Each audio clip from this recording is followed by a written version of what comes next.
하나님의 말씀은 마가복음 14장 12절에서 16절 말씀까지입니다. 제가 봉독해 올려드리겠습니다. 무교절 첫날 곧 유월절 양 잡는 날에 제자들이 예수께 여짜오되 우리가 어디로 가서 선생님께서 유월절 음식을 잡수시게 준비하기를 원하시나이까 하매 예수께서 제자 중에 둘을 보내시며 이르시되 성내로 들어가라.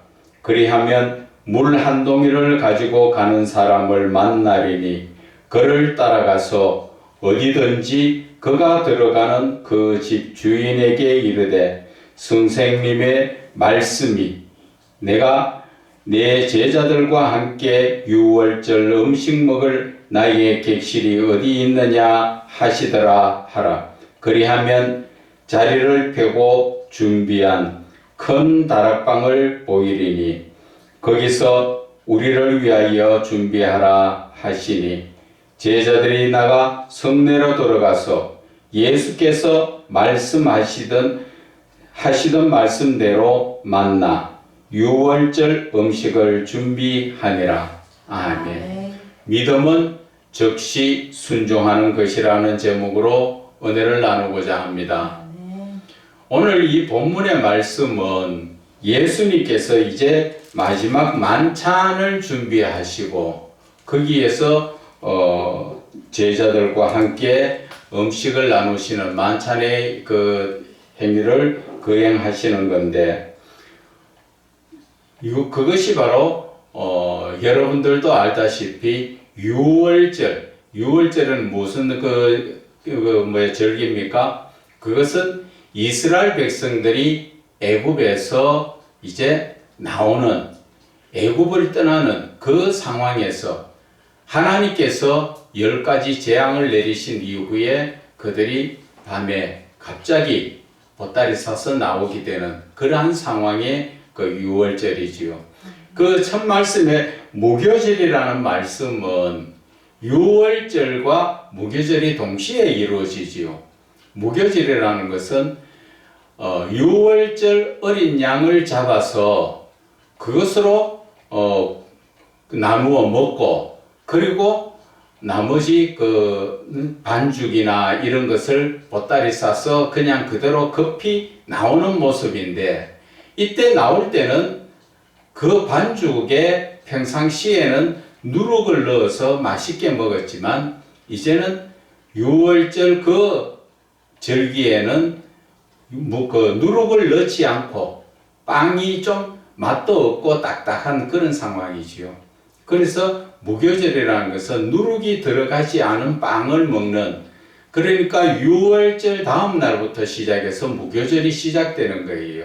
그래서 유월절과 무교절이 동시에 같이 이루어지는 것이지요. 그래서 시작은 유월절이 먼저인데 하루 뒤에 무교절이라 해서 빵에다가 누룩을 넣지 않고 반죽을 해서 먹는 그것이 바로 일주일간 먹는 것이 그것이 무교절입니다. 그리고 예수님께서 이제 제자들이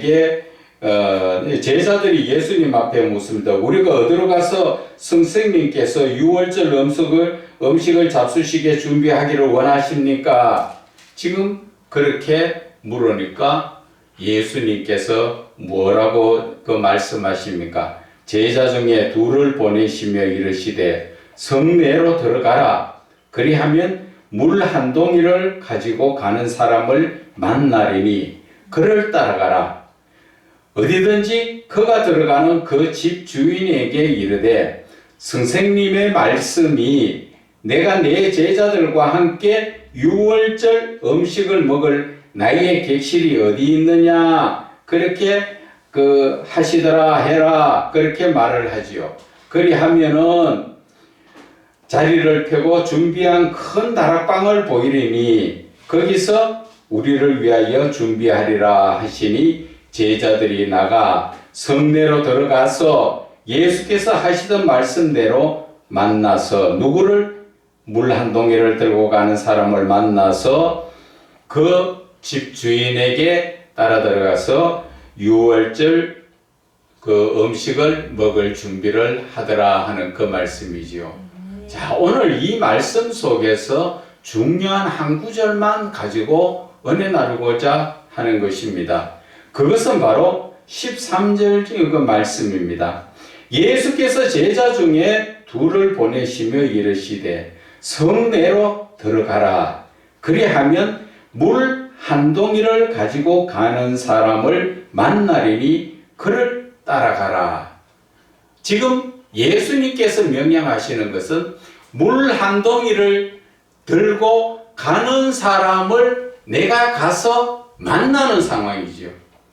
내가 조금이라도 늦게 가면 물 한 동이 들고 가는 사람은 지나가 버리지요.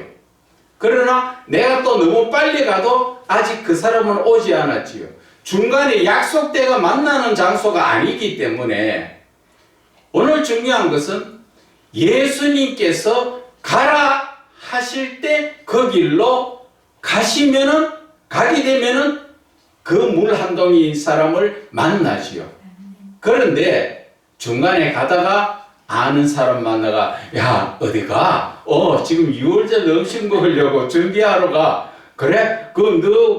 예수님하고 다 먹을 만한 그런 자리 어디 있을까? 몰라. 가고 나서 가면 그 사람 만났겠느냐는 거예요. 그 사람은 이미 물 한 동이 들고 지나가 버리고 없는 상황에. 중간에 가다가 하나님의 명령의 말씀을 듣고 갈 때는 중간에 돌아보면 안 된다는 것이지요. 그것이 어디에서 나옵니까? 이게 갑자기 또 생각이 안 나는데. 그래서 제가 말씀드리고 싶은 것은 한 예를 들어서 제가 말씀을 드릴게요. 사격장에 가면은 총을 들고 사격을 하는 부분이 있어요.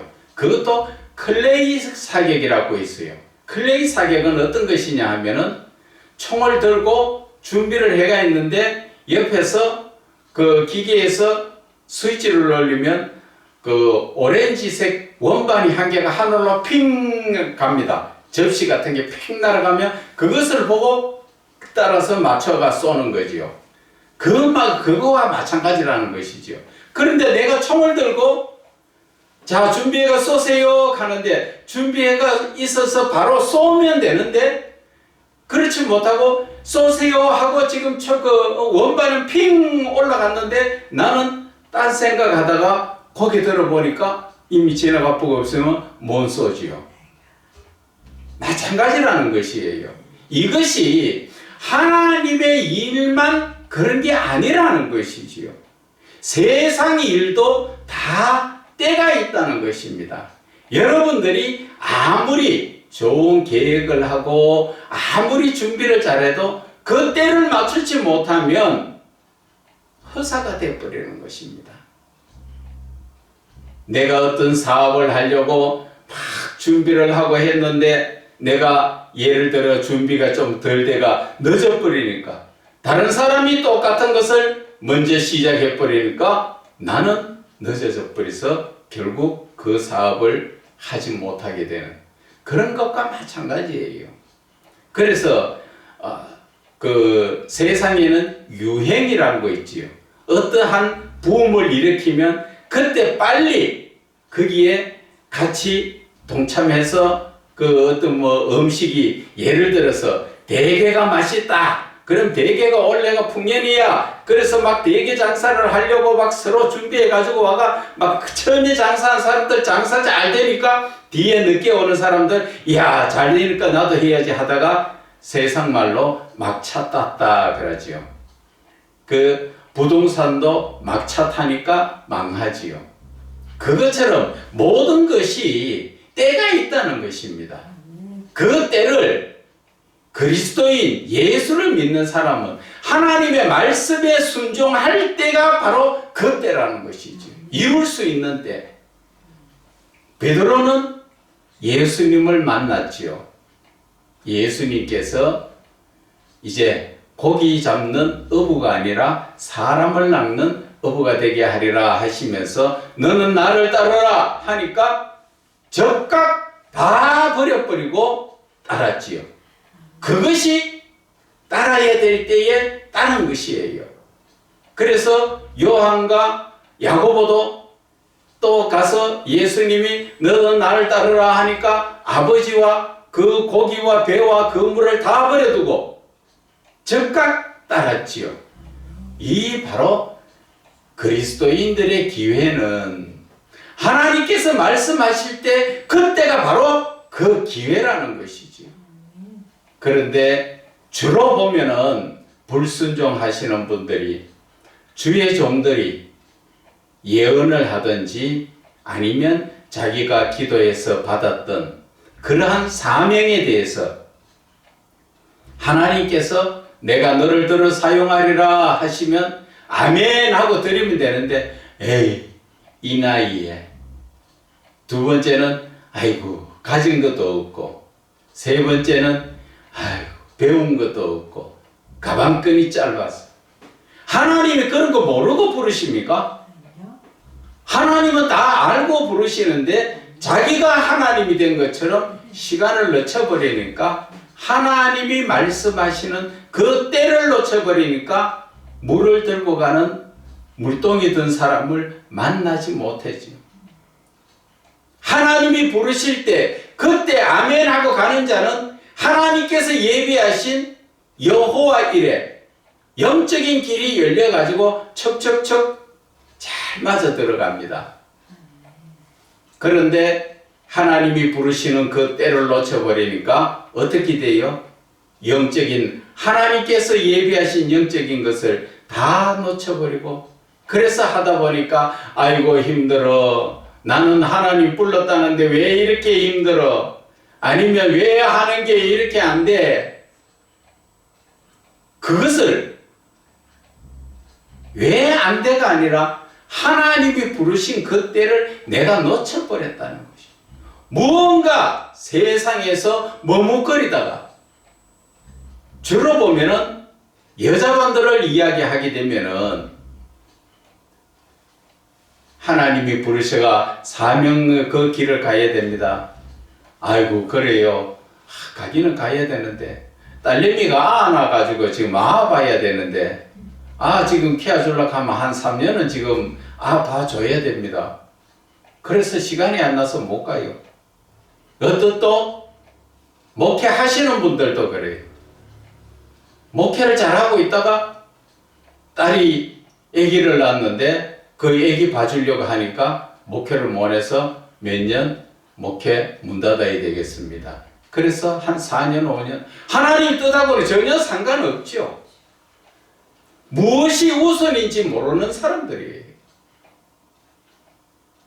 하나님이 기뻐하시고 즐거워하시는 그러한 영적인 일에 최선을 다해야 되는데 육신이 보고 육신을 따라 살다 보니까 그렇게 된다는 것이죠. 자, 그래서 우리가 누가복음 9장 말씀을 한번 잠깐 봅시다.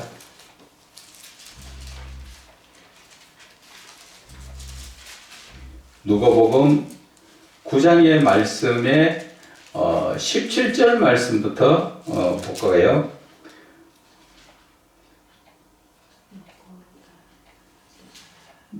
누가복음 59장 말씀이에요. 죄송합니다. 누가복음 9장 59절에 또 다른 사람에게 나를 따르라 하시니 그가 이르되 나로 먼저 가서 내 아버지를 장사하게 허락하옵소서.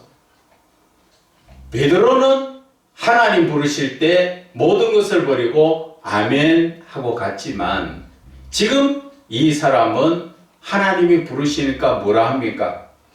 지금 내가 나로 먼저 가서 아버지를 장사하게 허락하소서. 그러니까 예수님께서는 죽은 자에게 장례를 맡기고 너는 나를 따르라 하지요. 그 말씀은 영적으로 죽어 있는 자들한테 죽은 자들을 맡기라는 것이죠. 그 세상 사람들이 장례를 치를 수 있도록 맡기고 너는 영적으로 지금 눈 떠서 영적인 길을 가야 되니까 하나님의 부르신 그 소명의 길에 아멘 하면은 하나님께서 구체적으로 어떤 일을 하라고 사명을 주시는 것입니다. 그런데 그렇지 못하고 자기의 뜻대로 그렇게 생각을 하다 보니까 하나님하고 나하고는 아무런 상관없는 그러한 길이 되어버리는 것입니다. 그래서 61절에 또 다른 사람이 이르되 주여 내가 주를 따르겠나이다마는 나로 먼저 내 가족을 작별하게 허락하소서. 내 할 일 다 하고 내 볼 일 다 보고 작별하고 아이 서로 빠이빠이 하고 잘 갔다 올게 하고 다 하고 극하고 오면 늦다 그 말이에요. 표적이 클레이 사격장에서 표적이 날아가는데 빨리 그것을 보고 바로 준비했다 땅 쌓아야 되는데 표적은 날아가는데 아이 내 가서 인사 좀 하고 내 볼일 좀 보고 갈게요. 그러니까 안 되지요. 아까 그 말씀을 놓친 것이 어디에서 말씀 놓쳤나 하면은 그 열왕기 하에 보면은 엘리사가 어떻게 됐습니까? 그 수냄 여인에게 자식을 하나 줬는데 그 자식을 죽어버렸지요. 저 자식이 죽어버리니까 그 여인이 애를 방에다 눕혀놓고 엘리사를 만나라고 뭐 옆도 안 돌아보고 급하게 엘리사를 찾아왔지만 엘리사는 게하시가 저게 수냄 여인이 오는데요 하니까 그 여자가 왜 오는지 하나님이 안 가르쳐줘서 나는 모르겠다. 그런데 와서 다리를 붙들고 애가 죽었다고 이야기하지요. 그러니까 그 엘리사가 게하시에게 지팡이를 주면서 그것으로 그 아이에게 갖다 놓으러 가는데 가다가 누구를 만나든지 인사도 하지 말고 똑바로 바로 가라는 것이죠. 바로 그거예요. 우리는 목적을 가지고 무언가 이루어가면 좌도 우도 돌이키지 말고 하나님이 말씀하신 그대로 순종의 길을 가야 돼요. 그런데 우리는 너무 나 자신의 개인의 생각에 잡혀가지고 이래 해야 될까 저래 해야 될까 내 작은 머리 가지고 그것으로 계산을 하다 보니까 아무것도 못해요. 하나님 일에는 하나님께서 영적으로 주셨으면 무조건 아멘이에요. 그런데 과거에 제가 그 기도원에 한 군데 갔다가 한 분 그 노인네 그 할머니를 할머니 권사님을 만났어요. 그분이 말씀하시는 게 그거예요. 자기네 교회가 개척교회라서 되게 어렵대요. 그래서 목사님이 건축하기를 원했는데 자기는 혼자 노인네가 사니까 돈이 없잖아요. 그래서 건축 헌금을 하라고 마음을 주시더래. 그래서 자기는 내 생활비 10,000원 20,000원도 없어 벌벌 매는 사람이 작정 헌금 600만 원을 했대요. 할머니가. 그래서 해놔놓고 나니까 내가 이 돈을 어디서 구하려고 내가 이렇게 헌금을 했는지 모르겠고 작정 헌금 했는지 모르겠다 하면서 기도를 하면서 가만히 생각하니까 과거에는 지금은 헌혈이라서 피를 그냥 내가 내 피를 공짜로 갖다가 주지만 과거에는 그 피를 팔았어요. 그 피 한 동이 파는데 뭐 5만 원, 6만 원, 뭐 많이 주는 데는 7만 원 이렇게 팔았다고 하는 얘기를 들었어요. 그래서 자기 그 할머니 권사님이 야 내가 가진 거라곤 내 몸뚱아리밖에 없으니까 이거라도 팔아가지고 하나님 앞에 약속한 거를 채워야 안 되겠나. 그래서 병원에 가서 그 피를 좀 팔려고 왔다 하니까 의사가 들어보라 그러더래요. 그래서 들어가서 왜 피를 팔려고 하느냐 물으니까 사실을 이야기했대요. 교회에 힘들어서 건축을 하려고 하는데 나도 모르게 건축 헌금 600만 원을 작정을 했는데 600만 원이 자기는 도저히 자신이 없어 할 방법도 없고 그래서 자기 자신의 피라도 팔아서 하나님 앞에 약속한 것을 지키려고. 그러니까 그 의사가 권사님은 나이 드셔가지고 피를 뺄 수가 없다고 그러시고 나서 가만히 권사님을 보더래요. 그의 권사님은 마음이 완전히 낙담을 했죠. 이제 어디 가서 돈을 600만 원 구하느냐는 것이죠. 그렇게 보던 원장 의사님이 하시는 말씀이, 내가 다른 어떤 교회인가 모르지만은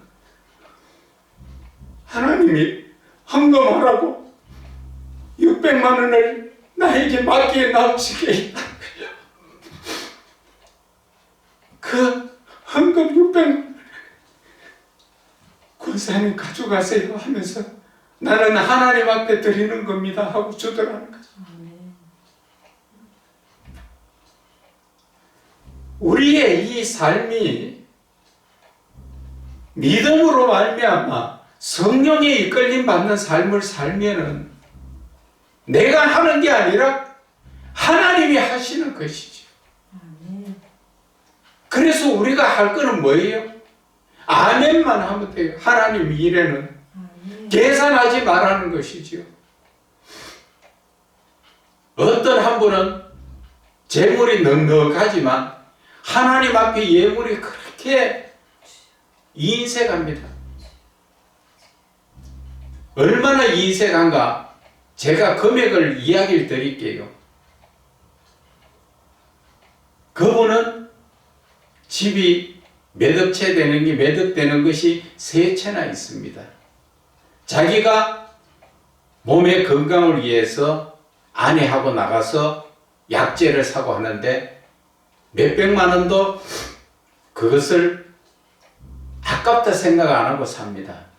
그런데 교회에 와서 주님 앞에 드리는 헌금은 3,000원 드립니다. 그래서 그분은 자기 교회에서 장로를 앉혀주려고 해도 장로 그 임직 받는데 3천만 원 내라 한다고 그때부터 그 교회에 나와서 그는 돌아다니면서 이 교회에 저 교회에 가지 그 교회에 가지 않고 지금도 뭐 교회에 바로 나가는지는 모르겠습니다. 그러한 삶을 사는 거예요.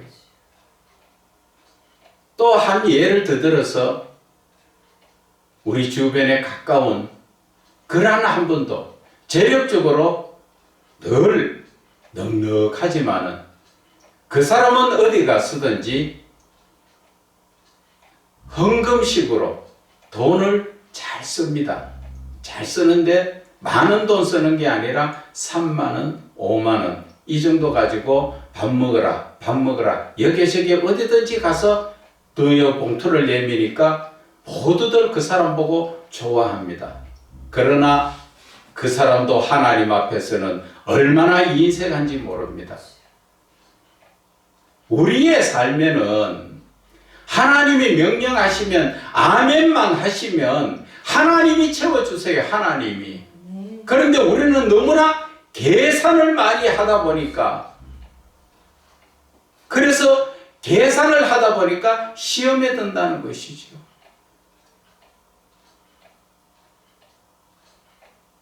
교회에서는 항상 목회자가 하나님의 성령에 이끌려서 말씀을 전해야 되고 그래야 듣는 사람도 그 성령으로 인해서 은혜가 되지 그렇지 않으면 시험이 듭니다. 시험 들면은 결국 교회를 떠나게 되는 거예요. 그래서 오늘 말씀드리고 싶은 것은 하나님께서 예수님께서 너는 나를 따르라 할 때 적각 따라야 되고 본문의 말씀처럼 지금 나아가서 물 한 동이 있는 사람 만나러 가라 하면 가야 되지요. 가다가 이것저것 세상에 친구 만나고 아는 사람 만나고 그 가서 뭐 인사하고 그래가지고는 성경에 뭐라 하셨습니까? 누가복음 9장 62절에 이르시되 손에 쟁기를 잡고 뒤를 돌아보는 자는 하나님의 나라에 합당하지 아니하다. 주의 종이 하나님의 사명을 받았으면 그 사명의 길에 순종해야 되는데 사명의 길에 가다가 이것저것 다 쳐다보고 내 할 일 다 하고 그러다 하나님이 일하는 것은 하나님께서도 합당하지 않다는 것을 말씀하여 주시는 것입니다.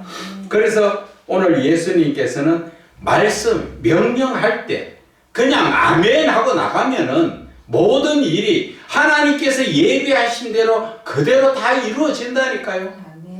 그런데 우리는 아멘 하지 못하고 그게 따라가지 못하다 보니까 결국 엉뚱한 길로 가게 되는 것이지요. 그래서 야고보서 2장 말씀을 한번 볼게요.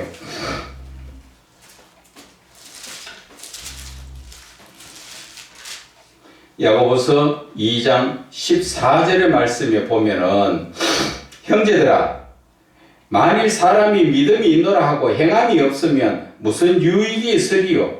그 믿음이 능히 자기를 구원하겠느냐? 믿음이 있는데 행함이 없으면 하나님께서 명령하시면 아멘 하면 되는데 하나님 앞에 믿음으로 나왔다가 뭔가 물질적인 것이나 뭐 다른 어떤 손해보는 것이 있다면 그것을 명령하면 하지 않지요. 계산을 합니다. 그렇게 하다 보니까 하나님의 뜻대로 살 수가 없고 그런 자는 온전히 구원받을 수 없다는 것을 말씀하시는 것입니다. 그래서 17절에도 말씀하시죠. 이와 같이 행함이 없는 믿음은 그 자체가 죽은 것이다. 여러분 믿음이 죽었다 그러니까 그냥 뭐 있던 믿음이 죽은 것 같이 아이고 뭐 그냥 뭐 교회만 왔다 갔다 하는 그러한 믿음으로 죽었다 하는 이 의미를 확실하게 아셔야 됩니다. 믿음이 죽었다는 것은 믿음이 없다는 것이지요. 믿음이 없다는 것을 그것을 바르게 직설적으로 말하자면 안 믿는다 그 말이에요. 교회에 나와서 하나님의 말씀을 듣고 다 하지만은 행함이 없는 믿음은 그 말씀 재미로 듣는 것이지 그것이 믿음의 그 사람하고는 아무 소용이 없는 것이잖아요. 그래서 22절에는 네가 보거리와 믿음이 그의 행함과 함께 일하고 행함이 믿음을 온전하게 한다. 믿음이라는 것은 행함과 함께 갔을 때 온전하게 되는 거죠. 예수님께서 물동이 든 자를 만나러 보내면 아멘 하고 가서 만나지니까 그것이 온전하게 이루어지는 것이잖아요. 그런데 가라 하는데도 엉뚱한 생각하고 가다가 다른 집 만나고 내 할 일 다 하고 그러다 보니까 하나님의 말씀대로 이루어지지 않고 한 기회가 놓쳐지면은 그만큼 더 힘들어져요. 하나님의 명령에 따라서 너는 나를 따르라 하면은 아멘하고 따르면 되는데 그렇지 못하고 실컷 세상에 빠져 있다가 내가 다시 하나님의 아이고 이제 해보자 하고 가보면은 그 길은 되게 힘듭니다. 정말 힘들어요. 처음부터 아멘 하면은 그 길이 형통하게 열려져가 있어요. 우리 교회 내에서도 그렇잖아요. 처음에 와서 하나님의 명령을 따라서 아멘 하니까 지금까지 영적으로 얼마나 길이 잘 열려가 있어요. 그런데 같이 공부하고 나가던 사람 중에 떠나간 사람들, 그 사람들은 지금 영적으로 어떠냐는 것이죠. 그 사람들이 다시 돌아와서 이 길을 가는 데는 얼마나 힘들고 고달픈지 몰라요. 그만큼 예수님께서 그 한 물동이를 들고 가는 표적을 만들어 주셨으면 아멘하고 바로 가면 만나서 쉽잖아 일이. 그런데 그것을 내가 가다가 내 생각, 내 가정에 돈 좀 벌어놓고요, 뭐 좀 하고요. 그래서 나중에 가려니까 그 사람 없으니까 온 동네를 다 찾아야 되잖아. 그만큼 힘들어진다는 것이지요. 그래서 예수님은 쟁기를 잡고 뒤를 돌아보는 자는 하나님 나라에 합당하지 않다는 것이죠. 다른 말로 이야기하면 하나님이 부르심에 아멘하고 순종하는 자는 그 길이 형통하게 하나님께서 다 열어놓으신 길, 정말 쉬운 길이에요. 그런데 내가 그 길을 놓쳐버리고 가면은 늘 내가 찾아서 헤매야 돼요. 성령께서 나에게 오시고 나를 이끌어가는 것이 아니라 내가 찾아서 해나가려고 하니까 정말 힘든 그런 길이 되는 거예요. 그래서 26절에 영혼 없는 몸이 죽은 것 같이 행함이 없는 믿음은 죽은 것이다. 믿음이 죽었다는 것은 안 믿는다 그 말입니다. 교회에 그냥 교회 다니는 성도와 예수 믿는 성도 차이점이 바로 그거예요. 대부분 지금 교회를 와도 예수를 믿는 성도보다도 내 생각대로 예수를 믿고 교회만 들랑거리는 그런 성도들이 너무나 많은 그런 삶이에요. 그래서 예수님은 누가복음 18장 18절에 말씀하셨지요. 8절이요. 8절에 말씀하신 것이 세상에 인자가 올 때에 세상에서 믿음을 보겠느냐는 것이지요. 지금 기독교 인구가 얼마나 많습니까? 그런데 예수님은 예수님 재림하실 때 정말 믿는 자를 보겠느냐 그 말이에요. 올바로 예수를 믿고 언제나 믿음으로 사는 그런 사람들은 극히 드물다 이 말입니다. 그 나머지들은 교회는 다니고 헌금하고 예배드리고 다 해도 믿음으로 다니는 게 아니라는 것이지요. 그래서 어떤 조사에서도 말한 것처럼 교회는 다녀도 믿음으로 다니는 사람은 100명 같으면 60명이라고 생각할 수 있고 나머지 40명은 아무 의미 없이 그냥 교회 다닌대요. 그래서 하나님께서는 오늘 말씀하시는 것이 사무엘에게 말씀하셨죠. 사무엘상 거기에 보면은 15장 22절에 순종이 제사보다 낫다 그랬어요. 하나님의 말씀을 들으면 그 말씀을 따라 순종하는 삶을 사는 아멘 하고 나아가는 그게 양을 잡고 소를 잡고 제사를 드리는 것보다 하나님 말씀 아멘하고 순종하는 것 하나님이 그걸 더 기뻐하신다는 것이죠. 그런데 우리의 삶은 그저 하나님 앞에 예물 많이 드리면 하나님이 그걸 기뻐하시는 줄 알고 교회에서 예물 좀 많이 드리고 나서 보면은 그 사람은 항상 어깨에 힘을 주고 끄떡끄떡 자기 자신이 겸손할 줄 모르지요. 누가복음 그 12장 46절 이하에 나오는 게 뭡니까? 하나님의 뜻을 행하고도 순종하지 않은 자는 많이 맞을 것이고 행함이 없는 자는 많이 맞을 것이요 알지 못하고 행하지 못한 자는 적게 맞을 것이다. 하나님께서 명령하신 것을 순종하지 않으면 돌아오는 것은 분명히 매가 돌아온다는 것이죠. 하나님께서 우리에게 순종하지 않는다고 그래 네 마음대로 살아라 그냥 두시는 분 아니시라는 거죠. 왜? 하나님께서는 너는 내 거야 딱 붙들었으면 하나님의 것이고 하나님의 뜻대로 살아야 돼요.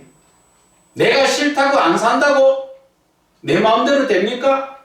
하나님 부르신 사명의 길에 싫어요 하고 돌아다니는 사람 치고 몸 건강한 사람 어디 있습니까?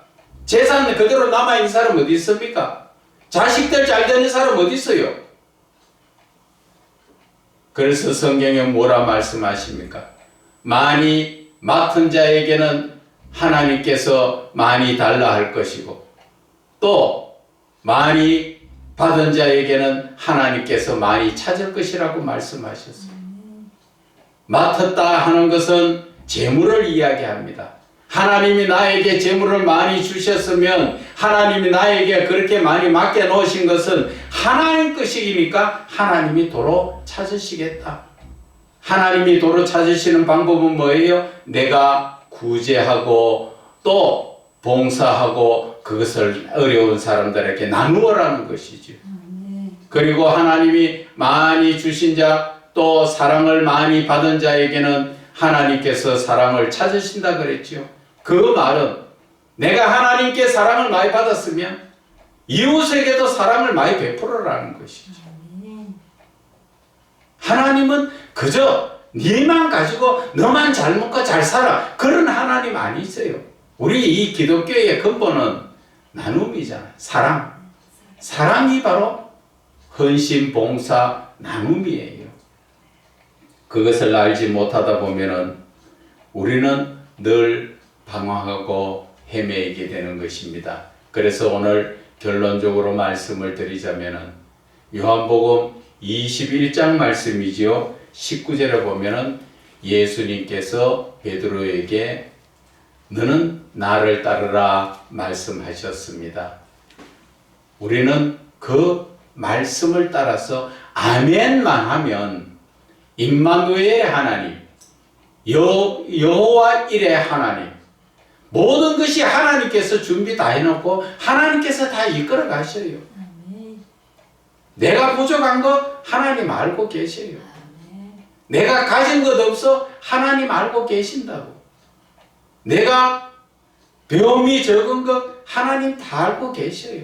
하나님이 몰라서 너는 나를 따르라가 아니라 다 알고 계시고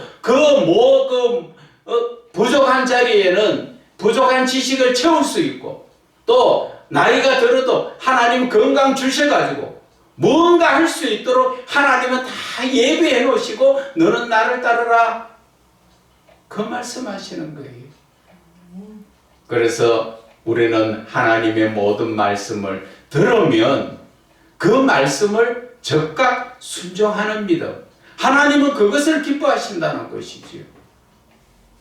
제발 제가 마지막으로 당부를 드릴게요. 이것은 예수 믿는 분 모든 분들에게 직분하고 상관없이 여러분들에게 말씀을 드립니다. 제발 예수를 믿어도 내 생각대로 믿지 마세요. 예수님을 믿을 때는 말씀을 따라 믿으면 됩니다. 말씀만 따라가면 아브라함이 여호와의 말씀을 따라가니까 하나님께서 예비하신 가나안 땅이 나오잖아요.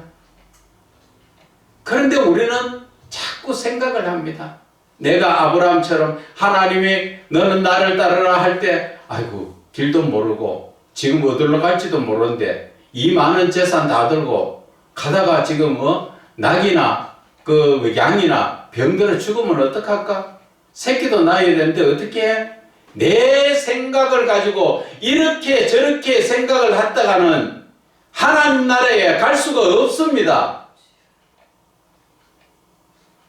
지금 대부분의 그리스도인들이 내 생각대로 예수를 믿잖아요. 내 생각대로. 우리는 예수를 믿는 것은 하나님의 말씀을 따라 믿는 것이지 내 생각은 누가 주는 겁니까? 내 생각이라면 괜찮겠지요. 주로 보면은 내 생각이라는 것은 로마서 7장 17절에서 20절의 말씀 내 속에 거하는 내가 아닌 죄라는 놈, 다른 말로 이야기하면 사단 마귀라는 놈이 들어와서 내 생각인 것처럼 잡생각을 주고 자꾸 하나님께로 못 가도록 세상 쪽으로 유혹하고 이끌고 나가는 것. 거기에서 우리는 영적인 분별력을 얻어야 됩니다. 내가 영적으로 분별하지 못하면 결국 나는 하나님을 따라가는 것이 아니라 예수를 믿고 주여 주여 하지만 마귀 따라가는 저 멸망의 길로 간다는 것을 여러분들은 아셔야 하는 것입니다. 그래서 오늘 하나님께서는 우리에게 주시는 그 말씀이 명령하실 때 즉각 순종하라는 것이죠. 때를 놓치면 한 바퀴 돌아서 가면은 얼마나 힘들어지고 시간이 늦어지는지 모른다는 것이죠. 확실하게 깨닫고 하나님의 말씀에 아멘으로 순종하는 저와 여러분이 되시기를 주 예수 그리스도 이름으로 축원을 드립니다.